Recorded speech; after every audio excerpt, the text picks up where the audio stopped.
Hello friends, welcome back in my channel एयरटी study. इस video हम देखेंगे क्लास 9th साइंस की बुक का चैप्टर 3 एटम्स एंड मॉलिक्यूल्स। ये हमारा पार्ट 7 है। इससे पहले हम इस चैप्टर के 6 पार्ट और कर चुके हैं, आप उनको भी देख सकते हो। पार्ट 6 में हमने यहाँ पे केमिकल फॉर्मूले के बारे में जाना था कि हम केमिकल फॉर्मूले को किस तरह लिखते हैं, केमिकल फॉर्मूले में क्या क्या इंपॉर्टेंट चीज़ें होती हैं, जैसे कि सिंबल्स और वैलेंसी। सिंबल और वैलेंसी को मिला के हमारे यहाँ पे केमिकल फॉर्मूला बन जाता है। आज हम देखेंगे 3.5 मॉलिक्यूलर मास एंड मूल कॉन्सेप्ट। ये हमारा लास्ट टॉपिक है चैप्टर 3 का, है ना। तो आई थिंक पार्ट 7 में हम ये कवर कर लेंगे तो हमारे यहाँ पे चैप्टर कंप्लीट हो जाएगा। तो चलिए स्टार्ट करते हैं। 3.5.1 molecular mass. In section 3.2.2 we discuss the concept of atomic mass. हमने 3.2.2 में पढ़ा था कि एटॉमिक मास क्या होता है। This concept can be extended to calculate molecular mass. जो ये एटॉमिक मास का कंसेप्ट है, ये मॉलिक्यूलर मास को कैलकुलेट करने में भी हमें हेल्प करेगा। The molecular mass of a substance is the sum of the atomic mass of the atoms. Atoms के जो एटॉमिक मास होता है उनको मिला के हमारा यहाँ पे मॉलिक्यूलर मास बनता है। It is therefore the relative mass of a molecule expressed in atomic mass unit. तो हम कह सकते हैं कि जो रिलेटिव मास मॉलिक्यूल का जो रिलेटिव मास होता है वो किस में एक्सप्रेस होता है, एटॉमिक मास यूनिट में, जिसे हम कहते हैं यू। ठीक है, अब आगे हम समझेंगे कि मॉलिक्यूलर मास को हम किस तरह कैलकुलेट करते हैं। सबसे इंपॉर्टेंट चीज़ है इसके अंदर, ये हमारा एक तरह का न्यूमेरिकल है। तो देखो, इसको कैलकुलेट करने में सबसे इंपॉर्टेंट चीज़ आएगी आपकी एटॉमिक मास। आपको यहाँ पे एलिमेंट्स के मतलब मॉलिक्यूल्स के एटॉमिक मास याद होने चाहिए। यहाँ पे एक टेबल थी, देखो ये टेबल हमें यहाँ पे मिल जाएगी। देखो ये टेबल थी एलिमेंट्स के एटॉमिक मास। आपने यहाँ पे ना याद किया था कि किस एलिमेंट का क्या एटॉमिक मास होता है, तो इसी टेबल से आप यहाँ पे मॉलिक्यूलर मास को काफ़ी इजीली निकाल सकते हो। चलिए देखते हैं किस तरह निकालेंगे हम उस वाली टेबल की हेल्प से एटॉमिक मास। अब देखो, जैसे कि आपको निकालना है पहले वाटर का मॉलिक्यूलर मास H2O। H मतलब हाइड्रोजन, O मतलब ऑक्सीजन। हाइड्रोजन का एटॉमिक मास होता है 1 यूनिट और ऑक्सीजन का एटॉमिक मास होता है 16 यूनिट। तो 1 यूनिट और 16 यूनिट को प्लस कर देंगे तो हमारा यहाँ पे मॉलिक्यूलर मास निकल जाएगा। पर यहाँ पे हम 1 नहीं लेंगे, 2 लेंगे। ऐसा क्यों करेंगे?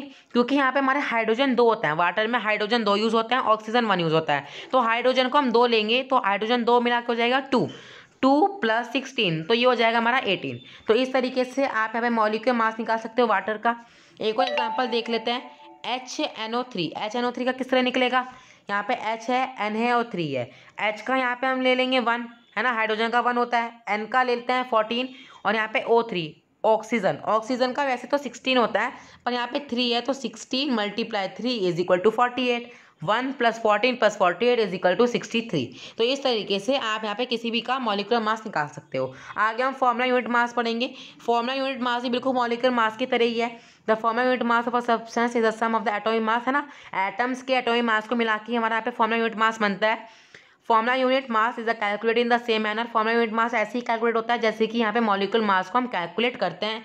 The only difference is that we use the word formula unit और for those substances with constituted particles are ion. बस इसके अंदर ये डिफरेंस होता है कि जो इसका वर्ड फॉर्मुला होता है ना, we use word formula unit, इसके अंदर हम वर्ड फॉर्मुला यूज़ करते हैं सब्सटेंस के लिए जिसका कॉन्स्टिट्यूट पार्टिकल होता है आयन्स। अब इसे एग्जाम्पल समझ लो और अच्छी तरह, जैसे कि सोडियम क्लोराइड है। सोडियम क्लोराइड का यहाँ पे फॉर्मूला क्या होता है? NaCl। Na होता है 23, Cl होता है 35.5। 23 प्लस 35.5 इज इक्वल टू 58.5। इस तरीके से फॉर्मुला यूनिट मास भी आपके यहाँ पे निकल जाएगा। तो आप यहाँ पे फॉर्मुला यूनिट मास और यहाँ पे मॉलिक्यूलर मास को समझ पा रहे होंगे। एक और एग्जांपल ले लेते हैं फॉर्मुला यूनिट मास का। CaCl2 को किस तरह कैलकुलेट करोगे? Ca को ले लो 40, Ca होता है 40 और यहाँ पे Cl2 होता है 35.5। यहाँ पे 2 लगा हुआ है तो 35.5 मल्टीप्लाई 2 हो जाएगा 71 और यहाँ पे 40 plus 71 is equal to 111 unit. तो इस तरीके से आप यहाँ पर फॉर्मुला यूनिट मास और यहाँ पे मॉलिक्यूलर मास को निकाल सकते हो। अब हम करेंगे 3.5.3 मूल कॉन्सेप्ट। तो चलिए स्टार्ट करते हैं। मूल concept, take an example of the reaction of hydrogen और ऑक्सीजन टू फॉर्म वाटर। आपको यहाँ पे एक तरह का रिएक्शन कराना है हाइड्रोजन का और ऑक्सीजन का, जिससे वाटर बन जाए। हाइड्रोजन 2H2, ऑक्सीजन O2, तो बन जाएगा 2H2O। तो क्या बनेगा? The above reaction indicates that. तो ये रिएक्शन ने हमें क्या इंडिकेट्स किया? 2 मॉलिक्यूल ऑफ हाइड्रोजन कॉम्बाइन। यहाँ पे हाइड्रोजन कॉम्बाइन के कितने यहाँ पे मॉलिक्यूल्स थे? 2 थे। और यहाँ पे 1 मॉलिक्यूल ऑफ ऑक्सीजन का 1 मॉलिक्यूल था। तो यहाँ पे क्या बना दिया? वाटर का मॉलिक्यूल बना दिया। अब मॉलिक्यूल क्या होता है? जैसे कि 2H2 है तो इसके अंदर मॉलिक्यूल ये वाला 2 है। अब ऐसे कि आपका O2 है, तो O2 के अंदर मॉलिक्यूल क्या होगा, यहाँ पे कुछ भी नहीं है तो हम यहाँ पे 1 मान लेंगे, तो यहाँ पे ऑक्सीजन का मॉलिक्यूल हो जाएगा 1, तो इसको हम मॉलिक्यूल कहते हैं, इसलिए यहाँ पे लिखा है 2 मॉलिक्यूल्स ऑफ हाइड्रोजन, हाइड्रोजन के 2 मॉलिक्यूल्स और ऑक्सीजन का 1 मॉलिक्यूल, यहाँ पे कुछ नहीं है तो इसे हम 1 मान लेंगे। तो यहाँ पे इनने वाटर के मॉलिक्यूल्स बना दिए। आगे दिया हुआ है यहाँ पे 4 unit of hydrogen molecule combines with 32 unit of oxygen molecules to form 36 unit of water molecules. इसके अंदर क्या बताया, हाइड्रोजन मॉलिक्यूल्स के अब यहाँ पे 4 यूनिट हो गए। भाई यहाँ पे देखो मॉलिक्यूल है इसका हाइड्रोजन का 2 और नीचे एक और 2 लिखा हुआ है, तो 2 + 2 4 और यहाँ पे ऑक्सीजन मॉलिक्यूल्स के 32 यूनिट हो गए। कैसे, ऑक्सीजन के 16 होता है, 16 + 16 = 32। तो इस तरीके से आप यहाँ पे ऑक्सीजन मॉलिक्यूल हाइड्रोजन मॉलिक्यूल पता चल गया। 32 + 4 36, तो वाटर मॉलिक्यूल कितना हो जाएगा 36 unit. We can infer that above equation, हमने क्या देखा ऊपर वाली इक्वेशन में, that the quantity of a substance, जो सब्सटेंस की क्वांटिटी थी वो कैरेक्टराइज कर रही थी उसके मास से और मॉलिक्यूल्स के नंबर से। But a chemical reaction equation indicate directly, पर एक केमिकल रिएक्शन इक्वेशन में क्या होता है, जो नंबर ऑफ एटम्स होते हैं और मॉलिक्यूल्स होते हैं वे रिएक्शन में एकदम से इंडिकेट्स करते हैं। जैसे कि आपका यहाँ पे एक तरह का ही फॉर्मूला है, तो इस फॉर्मूले से आपको हर चीज़ पता चल रही है कि इसके अंदर कितना हाइड्रोजन है, कितना ऑक्सीजन है ना। तो ये चीज़ लिखी हुई है, therefore it more convenient to refer the quantity of a substance in terms of the number of its molecules और एटम्स। तो ये ज़्यादा कन्वीनियंट है, तो यहाँ पे सब्सटेंस की क्वांटिटी को हम टर्म्स में रेफर कर सकते हैं और मॉलिक्यूल्स और एटम देयर मासेस, है ना, मासेस को छोड़ के। तो यहाँ पे एक नई तरह की यूनिट तैयार होगी मोल, जो कि इंट्रोड्यूस हो गया यहाँ पे मोल। तो आप यहाँ पे समझ गए होंगे कि मोल हम किस चीज़ को कहते हैं। अब मोल के बारे में थोड़ा सा और समझेंगे कि मोल्स के यहाँ पे किस तरह के न्यूमेरिकल्स होते हैं। अभी तो हमने यहाँ पे थोड़ा सा मोल का बेसिक समझा, अब मोल्स के बारे में और चीज़ें समझेंगे। यहाँ पे देखा है आगे 1 मोल ऑफ एन अनस्पाइसिस atoms molecules iron or particles is that quantity is number having a mass equal to its atomic of or molecule mass in grams।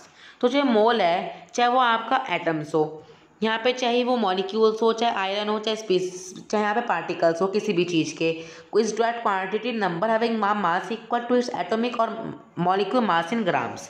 देखो अब जैसे कि आप यहाँ पे 1 मोल है, तो ये जो 1 मोल है ना ये ग्राम्स के अंदर आता है। The number of particles, atoms, molecules or ions present in 1 mole of any substance is fixed with the value of 6.022 and 10⁻23। अब आगे यहाँ पे मोल के बारे में काफ़ी चीज़ें बताई हैं, तो यहाँ पे थोड़ा सा ना आपको घुमा फिरा के लिखा है जिसे समझने में दिक्कत होगी। मैं यहाँ पे आपको एक बार इसे सिंपल यहाँ पे इसे समझा देता हूँ। इसके अंदर क्या है, जैसे कि आपके यहाँ पे 1 दर्जन है, मान लो 1 दर्जन आपको यहाँ पे नोटबुक लेनी है, तो 1 दर्जन नोटबुक में आपको कितनी नोटबुक मिलेंगी, 12 नोटबुक मिल जाएंगी। आप दुकानदार को कहोगे, शॉपकीपर को कहोगे कि हमें 1 दर्जन नोटबुक दे दो, तो वहाँ पे 12 नोटबुक दे देगा। अगर आप कहते हो कि हमें 1 दर्जन यहाँ पे चेयर दे दो, तो यहाँ पे 12 चेयर दे देगा। तो इसी तरीके से यहाँ पे मोल होता है ना, मूल होता है। तो मूल में क्या होता है, मूल के अंदर हम यहाँ पे मॉलिक्यूल्स, आयरन्स, है ना, मॉलिक्यूल आयरन और मॉलिक्यूल आयरन एटम्स, इन चीज़ों को यहाँ पे हम मेज़र करते हैं। तो मॉलिक्यूल एटम्स आयरन इन चीज़ों को मेज़र करने के बाद आपका जो मोल है वो निकल आ जाता है। अगर आप किसी को कहोगे कि हमें 1 मोल एटम दे दो, तो उसकी क्वांटिटी क्या रहेगी, यहाँ पर उसकी क्वांटिटी रहेगी 6.022 एंड मल्टीप्लाई 10⁻23। जैसे कि 1 दर्जन की क्वांटिटी कितनी होती है 12, ऐसे यहाँ पे 1 मोल की क्वांटिटी होती है 6.022 मल्टीप्लाई 10⁻23। अब इसको और समझने के लिए थोड़े से हम यहाँ पे न्यूमेरिकल्स करेंगे आगे, पर पहले इसको पढ़ लेते हैं। This is an experimental obtain value. तो जो ये वैल्यू हम पढ़ रहे हैं ना बार बार 6.022 मल्टीप्लाई 10⁻23, ये एक एक्सपेरिमेंट करने के बाद ही निकली है, कोई अंदाजे वाली वैल्यू नहीं है। This number is called Avogadro constant, और एवोगैड्रो नंबर इस वाली चीज़ को हम कहते हैं Avogadro number, named in honour of Italian scientist. तो इसका जो नेम है वो यहाँ पे एक इटालियन साइंटिस्ट ने रखा था। 1 मोल 6. जैसे कि मैंने आपको समझाया वही चीज़ यहाँ पे लिखी है इसके अंदर। 1 मोल के अंदर 6.022 मल्टीप्लाई 10⁻23 नंबर होते हैं, जैसे कि 1 दर्जन में 12 होते हैं और एक ग्रूस में 144 होता है। इस तरीके से 1 मोल में इतने नंबर यहाँ पे होते हैं। Besides being related to a number, a mole has 1 mole advantage. Mole के पास एक और एडवांटेज होती है। This advantage is that mass of 1 mole of a particle substance is also fixed. देखो जैसे कि आपने यहाँ पे लिया कुछ, यहाँ पे बनाना लिए और कुछ यहाँ पे ग्रेप्स लिए, तो जब आप यहाँ पे इसका मास नापोगे तो अलग अलग आपका यहाँ पे इसका ना मास मेजर होगा। तो इसको ही हम कहते हैं कि हर मोल का अलग अलग अपना मास होता है। The mass of one mole of a substance is equal to its relative atomic or molecular mass. तो एक mole, the mass of one mole, एक मोल का जो मास होता है वो किसके इक्वल होता है? रिलेटिव एटॉमिक और मॉलिक्यूलर मास के। ग्राम्स के अंदर नापा जाता है एक मोल का मास, और वो किसके इक्वल होता है? Relative atomic or molecular mass. The atomic mass of an element gives us the mass of one atom to that element in atomic units. To get the mass of one mole of atom of that element, that is molar mass, we have the same numerical value but change the unit from।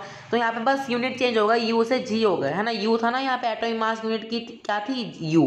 तो यहाँ पे जो यहाँ पे मोल की बनी ना मोल mass unit, ये बन गई जी, ग्राम में आ गई। आगे लिखा हुआ है molar mass of atom is also known as gram atomic mass. जो मोलर मास एटम है इसको हम ग्राम एटॉमिक मास बोलते हैं, क्योंकि जो इसकी वैल्यू है वो यहाँ पे ग्राम बन गई, जी बन गई। For example atomic mass of hydrogen 1 unit. जैसे कि हम एटॉमिक मास में अगर हाइड्रोजन को लेंगे तो 1 यूनिट कहेंगे, और अगर हम ग्राम में लेंगे तो उस हाइड्रोजन की कहेंगे 1 ग्राम। 1 unit hydrogen has only 1 atom of hydrogen. 1 unit hydrogen में 1 एटम होता है हाइड्रोजन का, और 1 ग्राम हाइड्रोजन में 1 मोल एटम होता है, that is 6.022 multiply 10⁻23 atoms of hydrogen. तो आप यहाँ पे बस ये चीज़ समझ लो इन डायरेक्ट वे में कि यहाँ पे एक मोल की जो वैल्यू होती है वो 6.022 मल्टीप्लाई 10⁻23 होती है ना। इसको याद कर लोगे तो यहाँ पे न्यूमेरिकल ईजिली कर लोगे। आगे यहाँ पे हमें मोल के बारे में ही दिया हुआ है कि जो मोल है उसने मोल को किसने इंट्रोड्यूस किया था? 1896 में विलियम ऑस्टवर्ड ने यहाँ पे इसको इंट्रोड्यूस किया था, जिन्होंने इसका लैटिन वर्ड लिखा था जिसका मीनिंग था हीप और पाइल। सब्सटेंस में भी कंसिडर। तो जो ये सब्सटेंस है इसका यहाँ पे कंसिडर किया गया था as a heap of atoms, atoms और मॉलिक्यूल का हीप। द यूनिट मॉलिक्यूल वो 1967 में ये मॉलिक्यूल, ये मोल नाम की यूनिट एक्सेप्ट की गई थी एक सिंपल वे, है ना। जैसे कि एक लार्ज नंबर को एक छोटी सी यूनिट में बोलने के लिए, जैसे कि 12 को हम एक दर्जन बोलते हैं। तो ऐसी ही कोई बड़ी चीज़ें होती हैं, है ना। यहाँ पे हमारी बड़ी चीज़ें किस में होती हैं? मॉलिक्यूल्स में, आयरन में, पार्टिकल में, जो बड़ी बड़ी यूनिट होती हैं इनको हम यहाँ पे 1 मोल बोल देते हैं। आगे दिया हुआ है the massive help of the atoms and molecules in a sample. ठीक है, अब हम इसके पढ़ेंगे यहाँ पे कुछ न्यूमेरिकल, जिससे आप इसको डेफिनेटली समझ जाओगे। चलिए स्टार्ट करते हैं।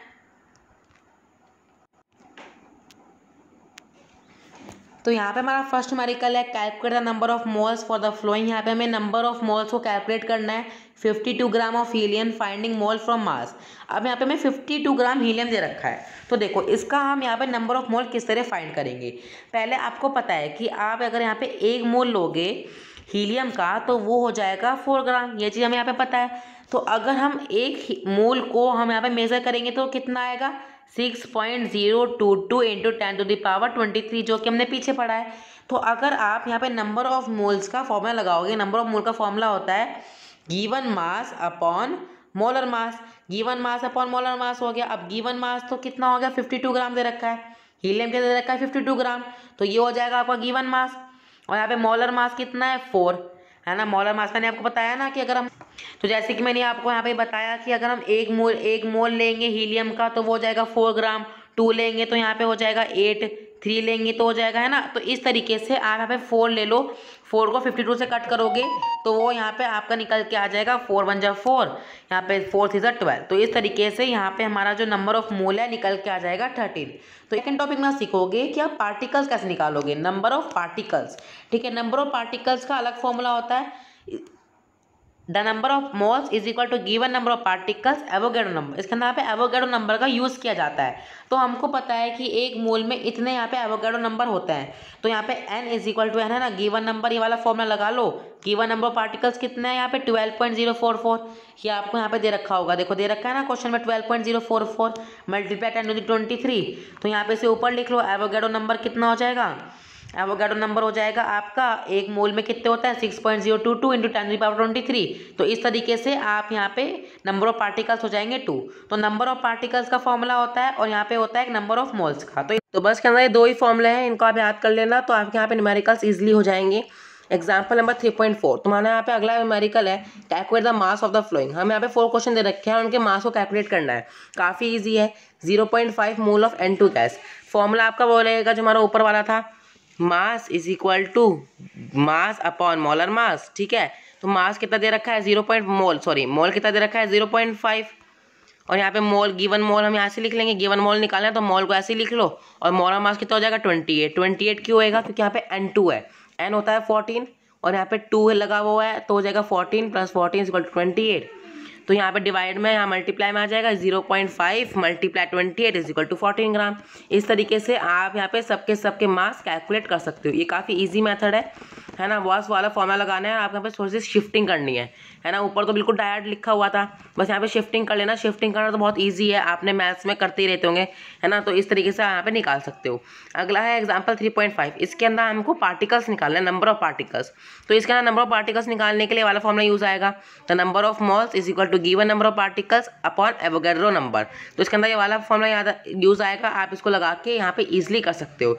इसके अंदर आपको डेफिनेटली कोई प्रॉब्लम नहीं होगी क्योंकि हमने इसको यहाँ पे सीख लिया। हमारे चैप्टर कंप्लीट हो जाएगा। अगर आपको वीडियो अच्छी लगी हो तो चैनल को सब्सक्राइब करना, वीडियो को लाइक शेयर कमेंट करना। Thank you for watching. मिलते हैं चैप्टर 4 में।